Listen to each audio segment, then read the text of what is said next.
2 வாரங்களில் இவர்கள் சொல்வது அல்ல, ஒரு வாரத்தில் இவர்கள் சொல்வது தோராயமாக 1000க்கும் மேல் கொல்லப்பட்டனர்.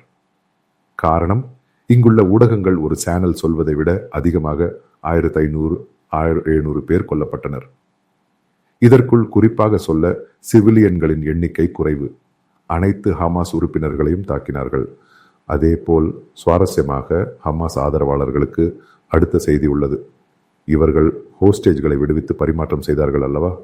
அதாவது பாலஸ்தீனர்களையும் இத்தனை ஹமாஸ் உறுப்பினர்களையும் விடுவித்தார்கள். அதற்குள் பாதி எண்ணிக்கையை இப்போது தாக்கி அழித்து விட்டார்கள். காரணம், இவர்கள் குண்டுவீச்சில் தாக்கப்பட்டனர். அதை பற்றி வெளியே சொல்ல ஹமாஸுக்கு வெட்கம்.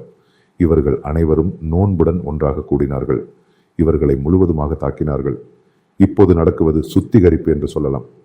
இந்த பெரும் நோன்பு முடிந்ததும் இந்த பாலஸ்தீனர்கள் அனைவரும், அங்குள்ள அவர்களும், ஹமாஸ் ஆதரவாளர்கள் அனைவரும் எகிப்துக்கு செல்வார்கள். அதற்குள் பலர் கேள்வி கேட்டனர்.